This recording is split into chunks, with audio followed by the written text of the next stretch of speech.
I'm going to say, again, you throw me off, like the whole thing with the wine. I thought it was your doctor. Oh, I wish it was my doctor. I would dance with him. And then you said children. I'm like, you go to the Jiffy Lube dentist and you go to some My general pediatric. I'm like, you are too big for that. You need to go to a big girl doctor. I am like, who is helping you make health decisions? I need to be there from now on.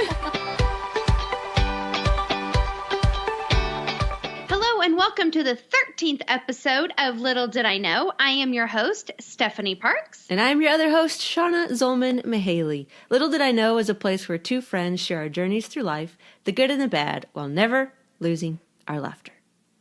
If you want to hear more episodes, you can find us at stephandshauna.com or at Little Did I Know on Facebook and Instagram. Okay, listening audience, have I got a fun fact for you?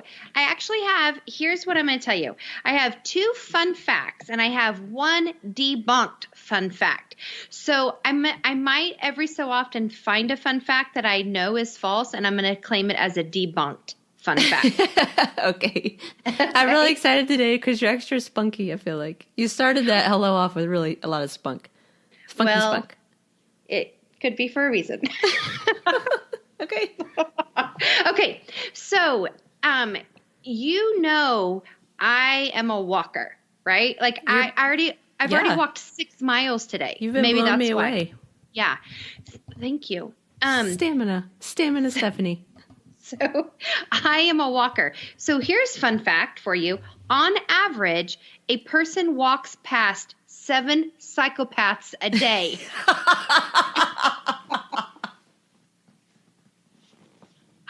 That is terrifying. This is average. And you know what I said to myself? You are above average in your walking. You have found lots of psychopaths. That's what it says. There's a lot of ifs on that one. Like, how do you know someone's a psychopath? What? Well, let me tell you, a psychopath. I have put on my crazy glasses and I'm looking for people. I'm like, show me if you are a psychopath. 7 on average a day. Yeah. There you go. Okay, so here's another one. This is a, again, I like to give you a different tilt of the world, right? Because that's what we're about. Let me tell you this. 75% of Japanese houses have a high-tech toilet, and the latest model eliminates the need for toilet paper. It keeps you warm. It checks your blood pressure. It plays running water sounds to help increase your privacy. It opens and closes automatically so you don't have to touch anything. Listen, this will never be. Because these are real things. When I go to Hawaii. I've sat in one. Yeah, there's tons of these because a lot of Japanese culture, right? Right. You will never, and I know the whole bidet concept. I love that bidet. I just like saying bidet. But I might. I like using it. Okay. But you'll never not get me to the point where I'm not using toilet paper or some type of wiping mechanism. Now listen, if it's just the tinkle part and it's tinkle, I could see. What if it's going to blow you dry under there? You don't know. It says it's new high tech. I could see the tinkle. Yeah, but anything else? But if we're going DEFCON, abandoned ship, I gotta go. Yeah, right. Nope. I will wipe for cleanliness. I understand. I totally get it. But I'm just telling you, most houses now in Japan have high-tech toilets that I really want to catch a hold of. I really do want one of these in my house. Do you? Oh, without a doubt. You give me a warm potty, you're going to run the water so I don't have to do it. And and a bidet in there. Yes. You know what I would do? I would increase my water intake just so I could go. Yes, I would. Oops. Yes, darn. Gotta go again. I mean, I could read books. If I had it. Where's Mom at again? Oh, she's still stuck on the toilet. She is still doing that. Okay, so here is the debunked fun fact. Okay. Okay. Women who marry their best friend and or high school crush live happily, live longer, and are less likely to divorce. Oh, no, I don't think we did that. I'm going to say, fun fact, that is a big bowl of lies. You smell like beef and cheese? This is not correct. No. Oh, man. So don't fall in that trap. That's not true. Proven wrong. What the hell is it? It's quite a statement starter. That's for sure, at least, don't you think? I agree. We hope we captured your attention because we have a packed full podcast for you today. Here at Little Did I Know, our primary message we want to bring is two friends inviting you into the conversation. Whether it be deep truth of hard seasons or funny insights into our personalities, we deeply desire to grow this social platform into a community where it feels like a cozy cup of coffee or chat or fun happy hour meetup. You know full well that sometimes when you meet with your friends is to do the heavy lifting and listening. Real life needs to be poured out and feelings and emotions are raw. Yeah. We're all about those moments. We really are. I cannot count the number of times that together we've hashed out real life with gut-wrenching honesty and answers. They may not have come easily, but wisdom and discernment and grace was given, and we walked away feeling like we waged real war. And then there have been times where it's been all lighthearted and ridiculous fun, kind of like last week, right? I love those weeks. Me too. So much more, actually. It's like so much more. For sure. Because life is H to the A to the R to the D hard, and we all need a break from it. However, today's going to be one of those days. Wah, wah.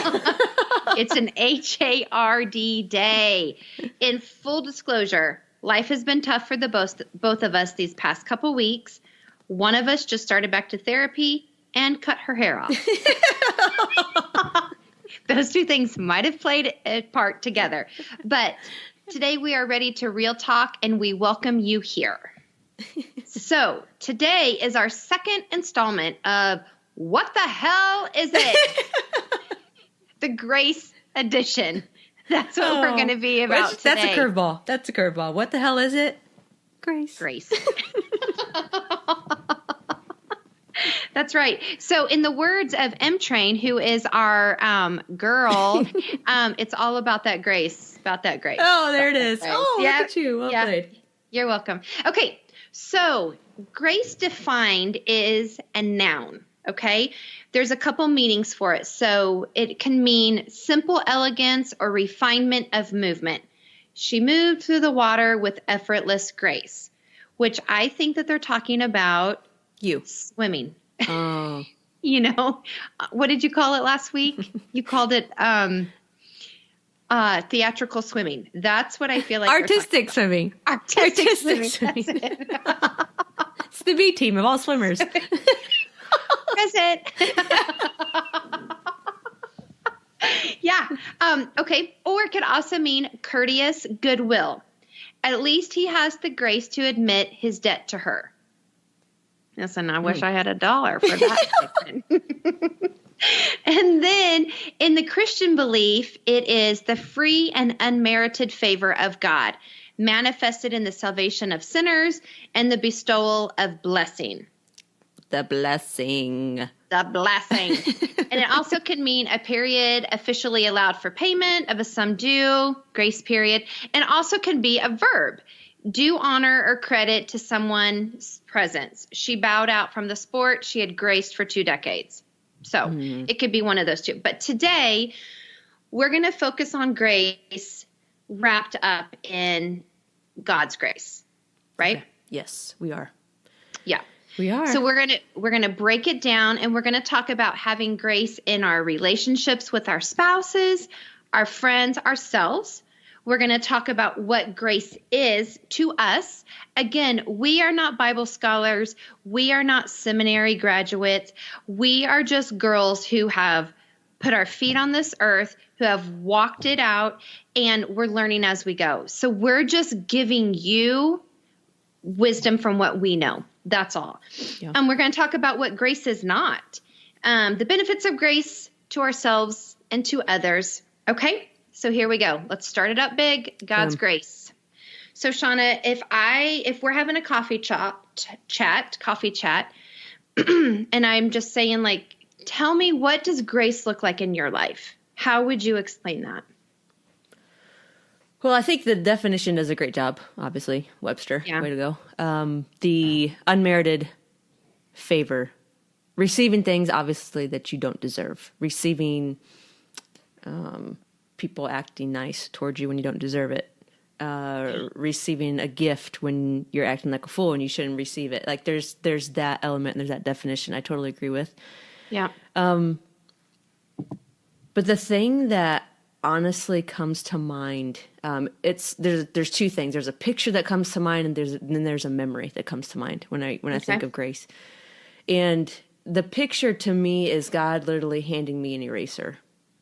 Like an eternal eraser that's just like, you can erase everything that you've done, or you can erase everything, right? And just the idea that his blood has covered it all, so that's the huge benefit of being a believer in Jesus Christ, is that his grace never extends too far for you. And there's nothing that you can do to get outside of that grace. And when you can fully comprehend, if that's even possible to do, the amount of grace that you need because of the wretch that I am, that I live on this earth and the sin and everything that I've done in my life, to have God continually extend that eraser to me and he's like, I got you.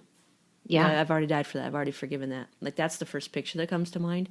And the second memory, so the memory that comes to mind is, I think I made mention to this a little bit ago on one of our previous episodes, but there was a time in my life where, specifically the Ballard Bridge in Seattle, I was driving across it, and I was in the depth. Like, I was in the depth of my darkness and my rebellion, and I was also actually in ministry at the time. So those two are automatically kind of go against each other, because I shouldn't have been living the life I was living while I was in ministry the first couple of years.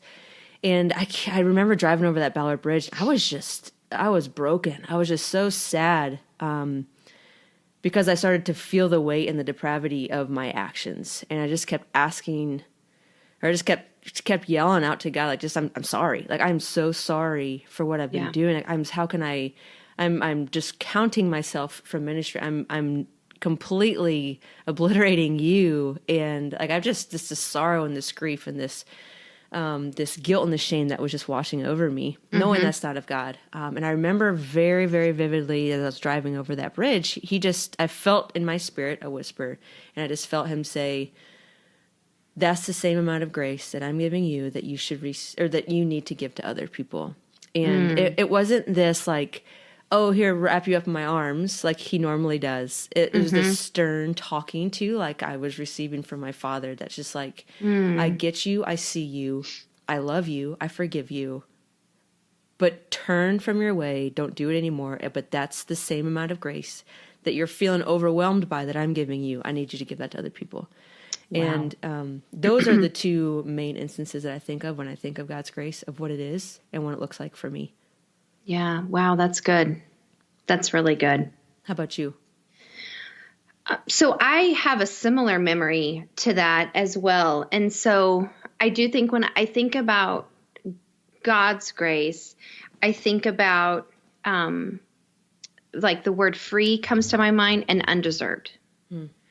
And so I found the Lord when I was a really young mom. I had a very broken childhood and lots of gaps and voids in my childhood. And when I found that Jesus loved me in this fullness and richness and absolute, I was in. I was 100% in. And this welcome, that I felt with him. And so spent those next few years, like just reading and studying the Bible. And, I couldn't get enough of it. And, so through time, I was asked then to start teaching. And so a Bible study that we had about like 5 to 10 girls ended up at one point, we had over 100 women, and we had a worship team. And I mean, it was just this amazing season of my life. And, like, I count that as one of the best times of my life. But I have this, what we know it to be now as this, imposter syndrome, right? We have different words for it now, but I always felt like if they knew, if anybody knew I really was a pregnant teenager, and I was open with my story. It wasn't like I was hiding my story, but I still felt like if the right people ever found out, you know what I mean? And then also this place of I did not want to let him down. I did not want anything in my life. And I felt so guilty for being that pregnant teenage girl. I felt guilty for, having sex as a young teenager. Like all of those things, I felt this great shame over. And I wanted to be, I did not want to let him down. Him as God. Him as God. Yeah. Yeah. And so, and kind of like you too, like I worked for a faith-based company and all of these things. And so one day I remember sitting on my front porch and I was just sobbing and I was like, I am sorry that I am not a good mom. I'm sorry that I am, I'm not a good wife. I'm sorry that I wasn't a teenager who loved you. I'm sorry that, all of these things. And I was like, I did not know you. And if I did know you, I promise I would have loved you. And, I was just saying all of these things. And like, I was just weeping.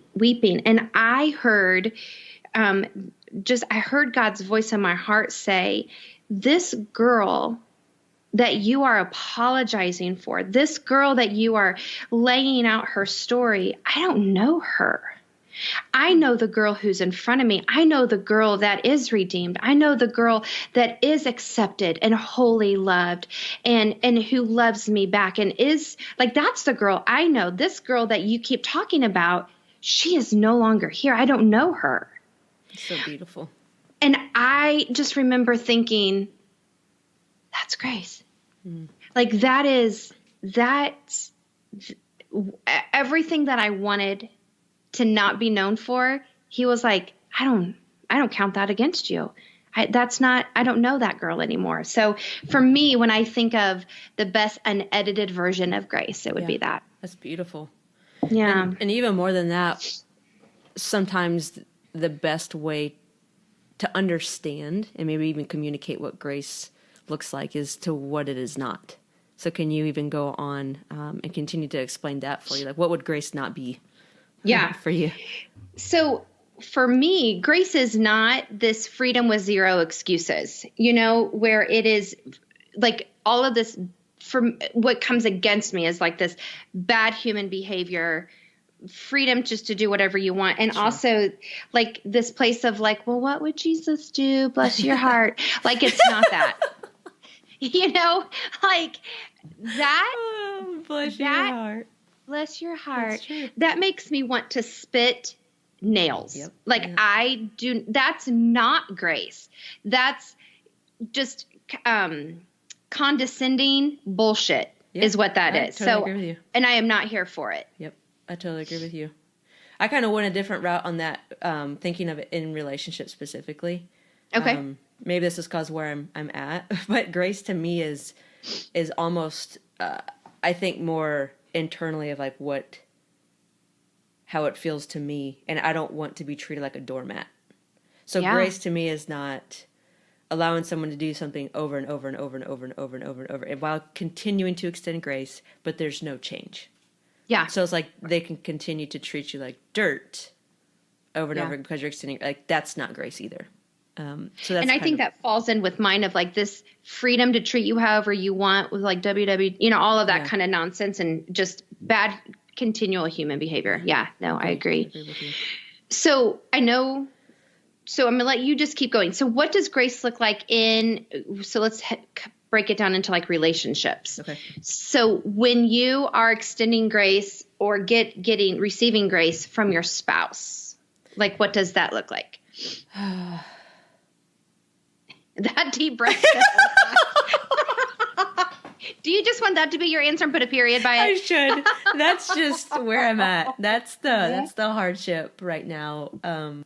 Grace to me looks like a maturity in understanding the other person's situation, which is right now a very hard thing to do, because it essentially takes you out of the equation. Your feelings, your emotions, everything that's going on with you, how it feels to you, which those are still valid. Right. But it doesn't matter right now. And the grace in a spouse relationship right now for me looks like understanding that there's demands, there's pressures, there's outside circumstances that's probably causing him to talk, to speak to me, act towards me in a way that's different than how he normally would. Because of that. The hard part in that is, one, constantly thinking about that and just letting things go and waiting for a proper time to bring them up if it's needed.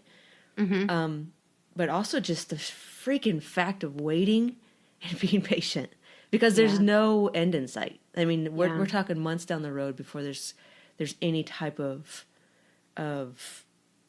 sunlight on the horizon. And so for me, what grace looks like right now in a marital relationship is literally biting my tongue, and it's almost as if I don't exist, because it's all about him right now. And it's not going to be that way forever. I have to keep telling myself that. If I don't have faith, this is why I don't understand. I can't comprehend how to do life without Jesus. I can't. Because if, like, grace to me, it's a quote unquote Christianese term, but it's not. Right. But it can be. But grace without hope and without trust, I can't do it. Like, grace without hope and trust that something down the road is going to change, and that something has nothing to do within my control. It just is like a downward spiral of hopelessness.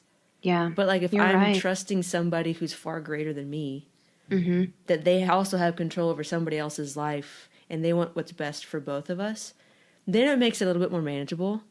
But without that, train wreck. It's an absolute train wreck. Yeah, you're right.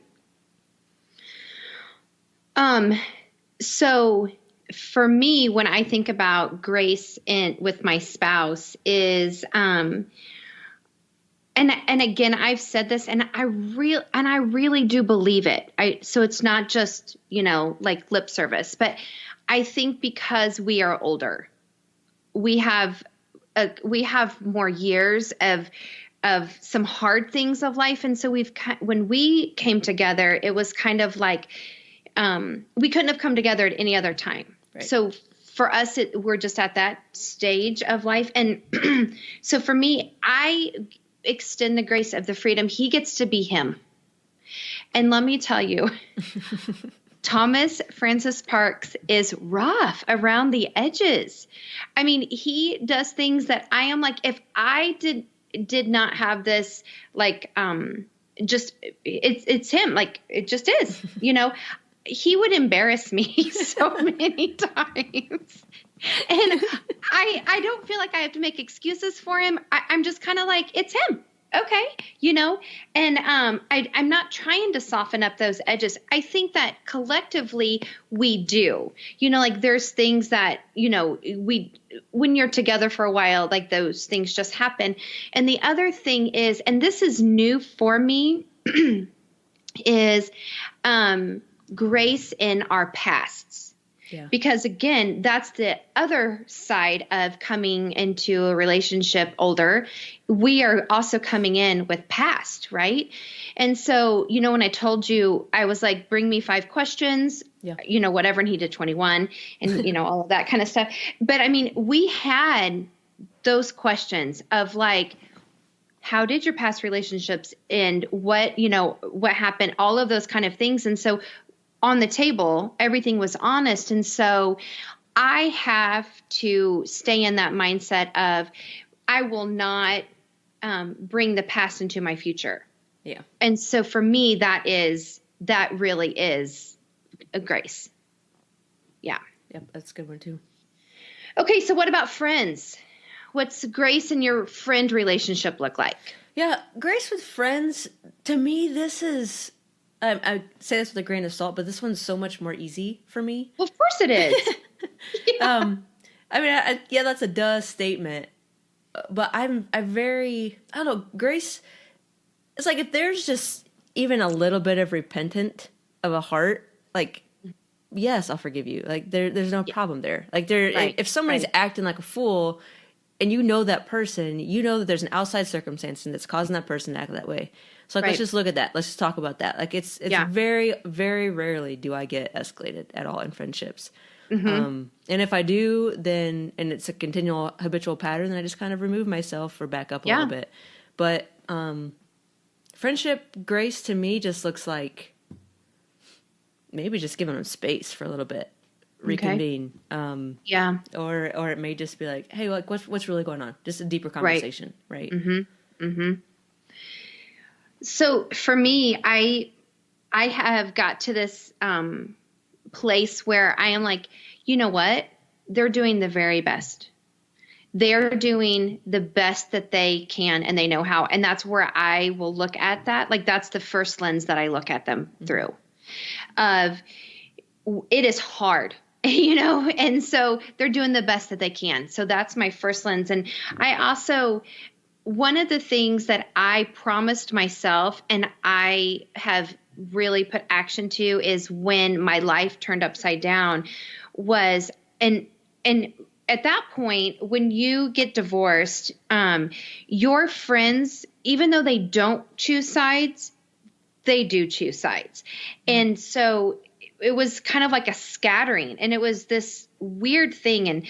And the friends that stayed, and then I also met friends and I would have never have met them if my life did not turn upside down. Right. So you look at that to go like, there's the beauty in that ashes, of like, I would have never had a conversation with you. I would have never met you. And so I just said, I'm going to be a good friend. And so for me, it's showing up, it's listening, it's just being present with my girlfriends. Like it just is. And so I'm going to tell you, I am the cheerleader of our tribe. And I am like, we're going to rally this. We're going to do it. And so that's just, I will cheer on my tribe the loudest because I love them. Yeah. And I believe in them. How about family? Now, see, this one's tricky. This one get a little bit thicker. Yeah. Kind of like walking through quicksand. It is. It really is. So I have, because of some unhealthy relationships within my family, I have to segment family. Mm-hmm. It's super unfortunate. I do not love it. It's a very lonely and isolating place. And so I don't want it to ever seem like when I talk about that I'm kind of like, well, like I'm not doing that. So I segment it to my kids and then to my family. And for my kids, especially right now, like my boys, all three of my boys are tricky. But grace for them is it will not run out. Like I love them. I have said all along, like you can go, you can be mad, you can whatever you want to be, but my feet are going to stay right here. I'm not moving from this place. I will always be your mom. I will love you deeply, fiercely, fight for you. However, you're not going to be able to be disrespectful or any of that. So there's boundaries within that too, but it's 100% all in for them. Yeah. Like I will run after them. I will find them if they need me to. And if they want any of those things, like never ending with them, ever ending. Now, on the other side of things.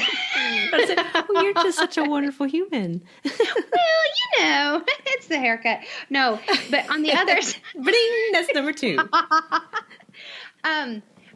This on the other side is, it is a boundary and it is a place of, I will not go any farther in this place because there has been a loss of respect.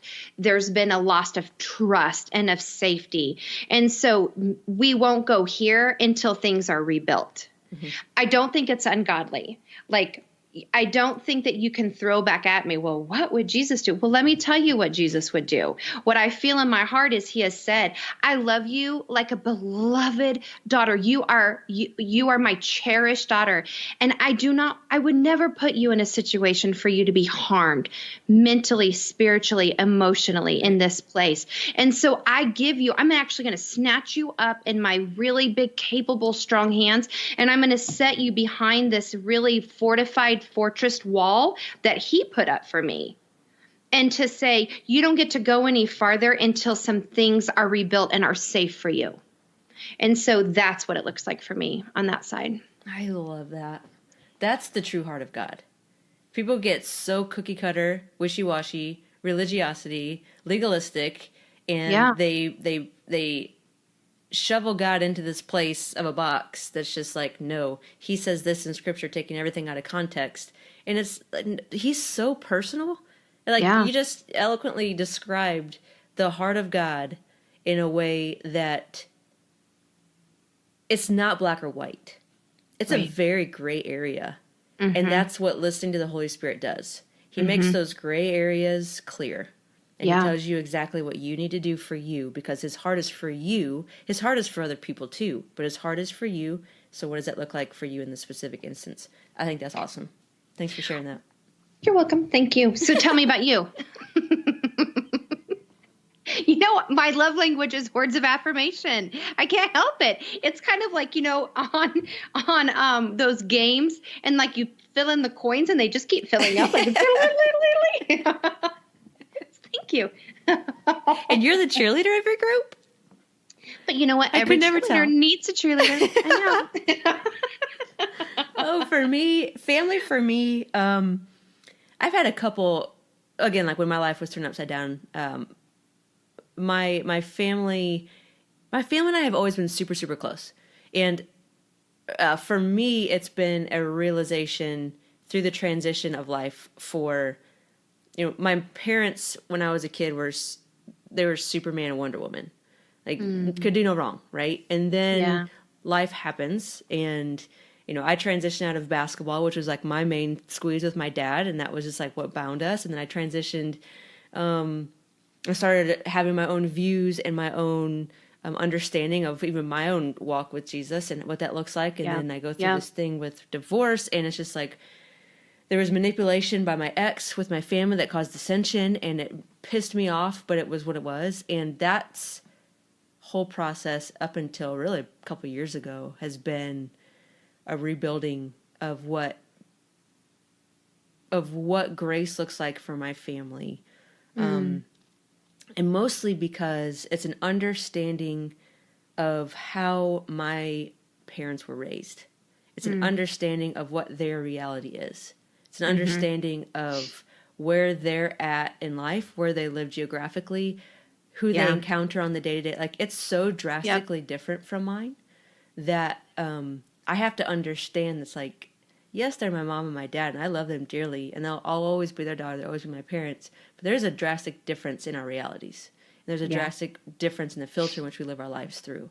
And so grace extending to them looks like, again, understanding. I think understanding is kind of like my token word for this, is giving them grace where they're at, and then having realistic expectations of what to expect from them if it's in a conversation, or maybe I don't talk to them about that, or maybe I don't seek counsel on, certain different things. And that's okay. That's just the natural progression, right, as you grow up. But having this mind as a kid that's just like, oh, they can't do anything wrong. Yeah. And that's a wonderful way to grow up. That's a wonderful way to grow up. I wouldn't change that for the world. But yeah, it's been a transition now. And the grace does look different in that. But again, I think it goes back mostly to understanding. Yeah. Fair. So true and honest, And so being that mom in the transition of that, to still try to keep that relationship so sweet with my kids too. Like, I see it from your parents' side too. Sure. Yeah. So I get it. Okay. Yeah. So the last one then with yourself, like, how do you extend grace to your own self, my dear? I am in my internal conversation with myself can get so mean. I am so hard on myself, and lots of because of manipulation and some really false realities of things from my past. I will say, I've said to myself over and over again, that's crazy. You're crazy. Why are you doing that? That's weird. Don't you, all of those things until this season of therapy that I was in after my divorce, and I just went back in. But one of the things is that I can hold something up and say, this is real. This really hurt you. And it is okay to be sad from it. It is okay. And so to go, like, even one of the biggest things to be able to go, here it is, and here is your reality. And you know what that is? They match together. Mm-hmm. And so you're not crazy. That was hard. That was scary. And so that's the place that I give myself now in this mental place is I can hold something up, evaluate it, not berate myself for it, but to go, actually, that was true.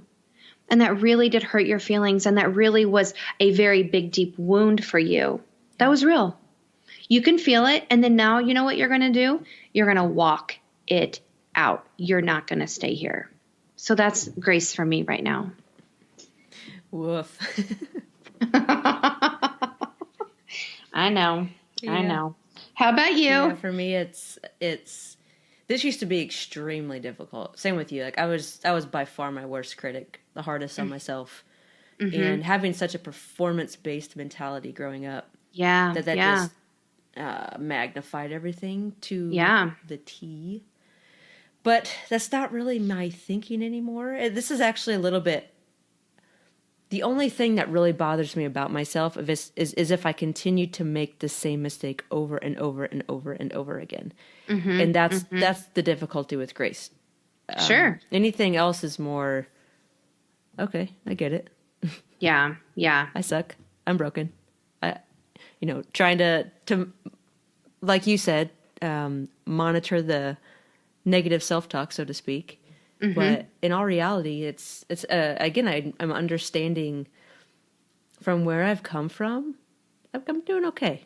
Like I'm doing okay with this, and it's not great. It's not always the best, and I'm not doing awesome all the time. But right. But I'm okay. Yeah, good for you. I love just even being able to, if you think about it, like 5 years. We've been friends, and so watching just your own self-evaluation in it, to come to a healthier places. I love it. Yeah. I'm proud of you, B. Look at you. Thank you. Okay. So here is, like to share a memory or a story of just a personal place of when you felt like grace was manifested in your life, where manifested is defined as display or show a quality or feeling by one's acts, appearance, demonstrate by evidence or prove. So how do you feel like if you were going to say, here is how God manifested, here's how he appeared, he demonstrated, here's the evidence of his grace to me in my life. Like what would be, do you have a story to share about that?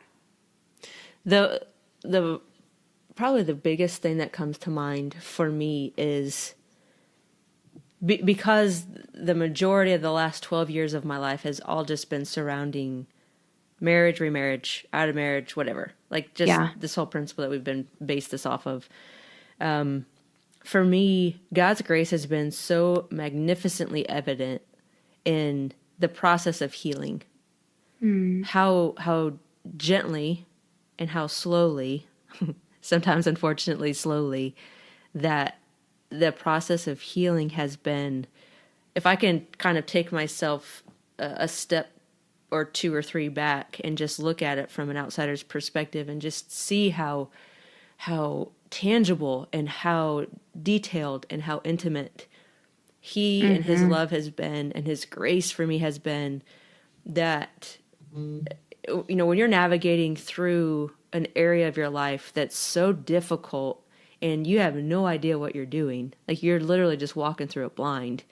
Yeah. And he's just holding you by the hand the whole time. And you don't always feel that when you're going through. You actually feel like he's so far away sometimes. Right. When you're going through Yeah. it. Yeah. But when you can look back on it and you can see like his grace has just covered me to the tilt. I mean, to the nth degree, as far as like even things that he wouldn't allow me to go further to do, or he wouldn't allow me to go so far. He wouldn't allow me to, you can fill in the blank on that. Like even just like the things that you could tell that his grace was just covering me and wouldn't let me XYZ. And at the point, or at that time, I didn't really feel it that way. I didn't think of it that way. Maybe I even felt like, oh, I just don't want to do this anymore, or oh, I'm just getting tired of this, or whatever. But in all reality, that's God just being like, hone it in, sister. Like, we got you. Yeah, I got you on this. And so just his masterpiece in the process of healing, I think is the greatest picture of grace on my life, and how he never let me get too far to completely destroy myself. Right. And never let me get too far so that I can't continue to be used by him, because he doesn't need me, but he wants me. And he wants me to enjoy this stuff that he's created and this life that he's given me, and to help others in that process. Man, that's so good. Isn't it sometimes like when you look back and you, like you said, like I could not turn without knowing he either said yes or no, or was like go or not, where you're like, he had so much attention on me. He did. You know, you're like, he got a lot of world there. And yet he said it, like, don't you feel like all of it was like so much when you look back and you're just like, wow. Yeah, all of that for me. All of it for me. Yeah, I know that scripture in Isaiah 31 that you like as well, but you'll hear a voice coming from behind you. Yeah. Saying, this is the way, walk in it. Whether you turn right or to the left, you'll listen and you'll hear my voice in your ear. And I think I held on to that so many times throughout a lot of those years, because it's just like literally every minute of every day it could have been, where it's like, oh yeah, what am I supposed to do here? Yeah. Like, what am I supposed to do there? I just don't know. But yeah. That's so good. So true. So for me, when I was thinking about this question, I was, and numerous things that I could talk about, but the one that I pull out all the time, when I have, like we talked about, like going into a place of remembrance, like I was, moving out of our house and was cleaning out our pantry. We had a walk-in pantry, and I was just clearing stuff out, and I was in such a fog. Like, I mean, and so just could not make decisions, and just lived in this dark, dark cloud. And for a couple days before that, like when I am taking down family pictures and, dividing up things and, like packing up my kids' room. And, I kept my two little kids out of a lot of the information. And I think that what God did, especially for Tatum, for my daughter, was he like put a bubble around her and was just like, she's going to stay in this bubble, and nobody's going to puncture this bubble for a really long time. And, so, that day I was cleaning out the pantry, and I found her very first picture that we got from her. She's this little bald baby, like 6 months old, in China, and has this scared little look on her face. And I have never felt like I had let somebody down more than I did her. And I was like, I promised that baby a really good family. And I promised that baby that we would love her and she would have a really great life. And I promised that baby a family, and I promised that baby to be the best mom. And I lied to her. Like, I broke that promise. And I just was like in such a place of, I have let, by choosing me, by choosing what was best for me, I let everybody down. And I was packing some stuff up, and I just felt God say, here's a secret I've been wanting to tell you this whole time. That baby that you love and you thought you were saving her life, here's what's really happening right now. That baby is saving your life. That little girl loves you so much, and I know you're staying in this game because you love her, so she's actually saving your life. Wow. And it changed me. It has kept me in this game, where I feel like that is this grace of God going, I know. And he knew when he called us to adopt, he knew all of the things. He knew before, he knew after, he knew the beginning, he knew the middle, he knew all of those things. And he still asked us and chose us to be her parents. Yeah. He knew. This didn't come as a surprise to him. It shocked the hell out of me. But for him, he was like, I knew that. And so, here's what I've been wanting to share with you. You did up to this point. Yes, you were obedient. Yes, you did. But actually here, this is the place where she gets to come in, and her little life's going to save yours. That's so great. So, man. Yeah. And when when it's tangible and you get to feel it and you get to snuggle it, and that is a real thing, there's just something about that manifestation that feels closer for me. You know what I mean? Yeah. I was like, absolutely. I could hold that. I could love that. And just like God to completely blow your expectations in perspective. Isn't that just like God? Just like God. So, we hear these stories, we could speak about them, and we can look back and just recall all the grace that God has just completely lavished on our lives. I mean, right. Without a doubt. But why is it so difficult sometimes to receive it? And even further on, the last question here is, where do you struggle? Yeah. With giving and receiving God's grace?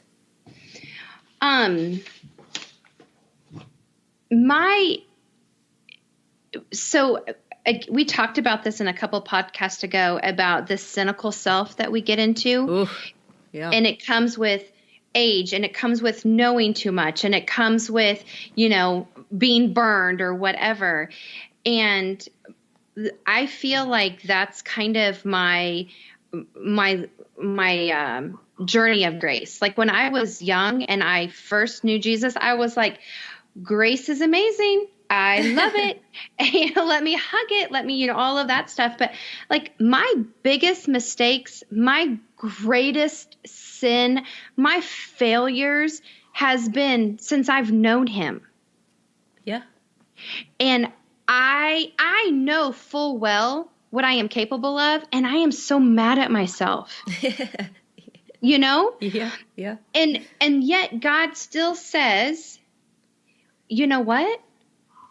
That girl that you're talking about today, that girl who did that, said that, thought that, walked away from that, entertained that, was a part of that. Like, I don't know her either. I know this girl. I know this girl today who is standing in front of me, who loves me, and I love her. And I'm kind of like, yeah, but let me remind you. Let me recount, because you know what? I would be fine today just to be your neighbor. I don't have to be your daughter. Just let me be your neighbor. And he's like, no, there's no neighbors. And that's the thing, like out of everybody, even, when we all stand in a line, we're not sons, grandsons, aunts, uncles, cousins. No, we're all his children. Mm-hmm. And so where for me is, I know that part of having trouble receiving is shame. And I know that is not any part of, right. That's a false sense of identity, and it's a lie. Yeah. Isn't it just like that too? Because it's like he even tells us in Jeremiah and in Isaiah. He's like, I throw your sins literally as far as the east is from the west, like in the depths of the ocean. Never catching each other. He says it's for his sake. Like he specifically says, I do that, because I love you, blah, blah, blah, blah, blah. But I do that for my own sake. Yeah. Like he does it because why in the world would you want to, but you have all these people in this world that you've ever created, and you are remembering their worst mistakes. Like you wouldn't want to do that anyway. Right. Like, I forget them. I cast them as far as the east is from the west for my own sake, because I'm the Lord. Yeah. And when we bring it back up, like you just said, it was like, wait, but don't you remember what I did back here? Like, it's literally reminding God of your, like, why would you do that if he's already forgiven? Right. Right. And it's I get that. Like I do. I get that where it's like, God, there's no way that you could possibly be that much in love with me or that filled with grace when you know. And he's like, yeah, actually I do know. And I still chose to be madly in love with you in that specific time. Yeah. Yeah. So stop it. I know. Your face. Okay. I want to. I know. I want to. I do. Again. I love you. This girl is in therapy. Give me a minute. I know. So, do you have an answer to that? Or do you just want to piggyback off of mine? Because mine was so good. It was pretty actually profound. I really have nothing else to say. You completely covered the gamut, my friend. Okay. So, Shauna, if we were to speak with someone who's been listening to this podcast and we probably lured them in because we've dangled Costco vacations and rosé wine and our charm. Our relentless charm. Our wit and charm. And they're like, whoa, whoa, whoa, all this grace chat. Like, I don't trust this God stuff. Sounds good, but like, how would you reply to that? What would you say? Great question. I would say that's a very valid to this person, not you. Right. Of course. I mean. No, I would say that's a fantastic question because you don't know what you don't know. Yeah. And I guess a follow-up statement or question to that would be like, but I dare you to try. Like, I dare you to open yourself up to the possibility that there is a higher being that loves you with so much relentless pursuit and compassion that it doesn't matter what you've done. I mean, like if that's a possibility, if this whole grace concept is an actual possibility, and you're not sure about it, it's not going to hurt you to try it. Like there's zero harm in pursuing after that. But I would also just agree with you, like, hey, that's a great question to. If it's hokey, if you don't believe it, that's okay. Yeah. Yeah. And I feel like Tatum is like the third co-star of this podcast today. So yay, Tate. But I would tell them the story of Tate's life and just one in over, 1 billion, 2 billion people in China that God chose her out of a country and her community that was shut down sanctioned for trafficking humans in 2004 and 5. And she was one of the first groups of babies out of there, and that she was brought into this life and to say it's not happenstance. Like that's what grace looks like. Grace looks like this unrelenting love and passion and pursuing. And then I would just say, like, give it a try. Yeah. I think that's what it goes from hearing people's stories that you can't negate to having your own story that nobody can Absolutely. negate. So like, if you don't have that, that's why we're just saying, like, just try it, because you can't wash away something that's etched in stone. Like testimonies are etched in stone. Examples of grace lived out are etched in stone. And there's nothing that anybody, I mean, to my grave, I would agree and I would say, and I would proclaim the name of Jesus and I would trust in his grace. Like that's, you can't defute something that you've experienced in your own life. And that's the thing of, that is what holds me in all of the hard stuff. Because that doesn't mean like, oh my gosh, so you're tiptoeing through the tulips. No, actually I'm not. Like I am so deep in the weeds. Guilty. You know, like I can't think about it. But I do have those places of grace, and I do have those places of like, no, you showed up here. This is who you say you are. And I saw you here. So this stuff that I'm here in the weeds or, you know, in the dark or whatever, like somewhere my vision of you is clouded because I have seen you here. And so, you know, and so it just goes into those places of, I think this is good that we talked about this, even though it's hard, you know, where you can go back, because what if somebody is going, what the hell? Where are you? You know? Yeah. Like, what is this? Yeah. And then to go back and go, okay, let me remember this. Let me think about this. Let me go back and do my timeline of life or whatever. So, okay. So we did it. Way to go. We unpacked. There it is. Yes, we did. For you. And so our signature style includes your wins and your losses. So talk to me, B. Where are you winning and where are you losing, my dear? Okay. I am winning this week in this department right here. Oops, I'm sorry. I'm leaving for Hawaii on Thursday. You suck so bad. Like, that's a win. I don't care what else is going on. The timing is so perfect. I'm just so thankful. So, yeah, that's where I'm winning. Okay. I'll just stop right there because I don't want to make you mad. You are a wise woman. And losing, like I told you earlier, I'm losing because YouTube's really just is doing a number on me. I don't know what I'm doing wrong. It's restricting on me and all these videos that I can't see. So when I'm the one that's responsible for all tech things, and we have a video out now on our YouTube channel, Little Did I Know, plug. I hope I'm doing it right because I can't see any of the videos that I'm posting. So yeah, I've watched it and I've had feedback, so it's turning out. But YouTube, when you're listening to this, help us. Please. Yes, please. Golly, for the love. Your turn. Where are you winning and losing this week? Oh my gosh. Thank you for asking. I am winning because I got a haircut that I am obsessed with. I like it. You have been touching it pretty consistently all episode. Listen, I know. I just have to, I like seeing myself. I am winning my haircut. My haircut is I agree. Winning. I agree. Thank you. Yeah. Losing. My boys are hurting my feelings right now.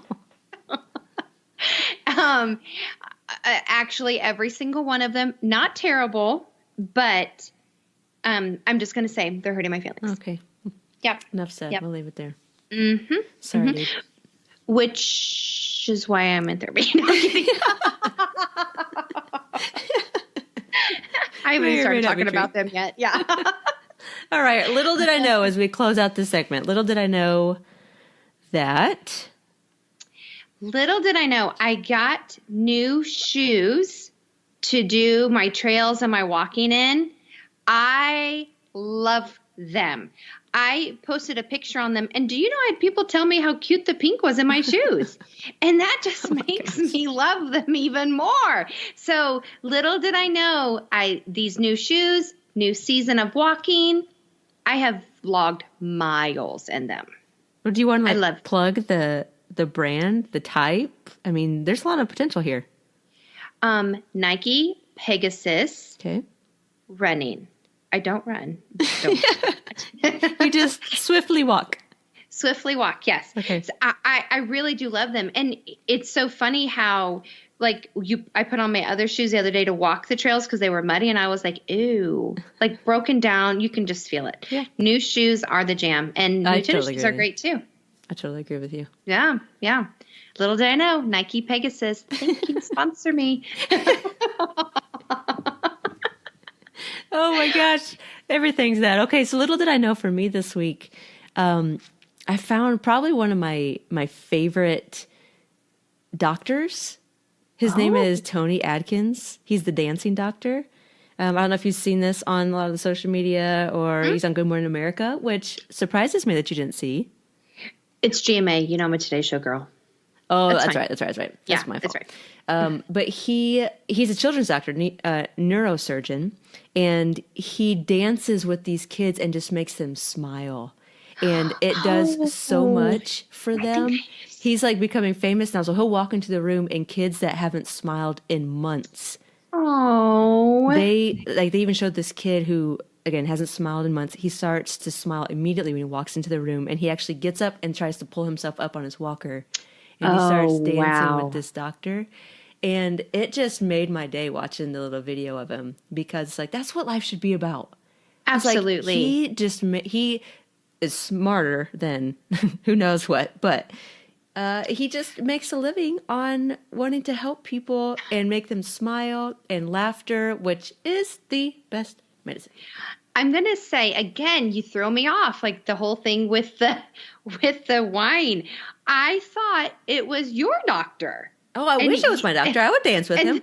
And then you said children. I'm like, you go to the Jiffy Lube dentist and you go to some my general pediatric. I'm like, you are too big for that. You need to go to a big girl doctor.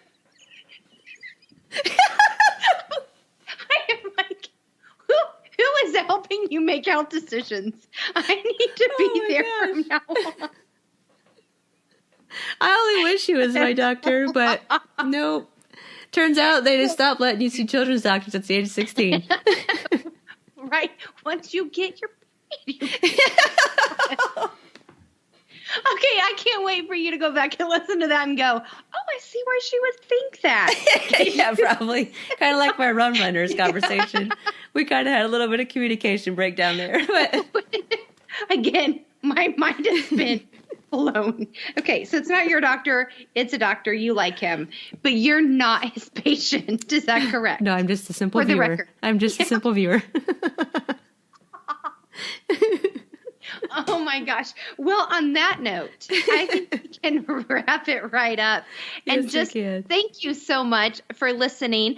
I am Stephanie Parks. You can find me at Steph K. Parks on Instagram and Stephanie Parks on Facebook. And I'm Shauna Zolman-Mahaley. You can find me there on Facebook and Instagram, and continue to go to all of our outlet sources of iTunes, of Spotify, of Google Play to listen to us. Rate, subscribe, love, view, send us your feedback. And also, we are also now on YouTube. So subscribe to us on YouTube, and you can watch. Share away. You can watch us, crazy people, as we talk, if it's really that entertaining, because we think it is. So go we do. and enjoy. Yeah, we but do. Have a great week, everyone. Have a great day. See you soon. Bye-bye.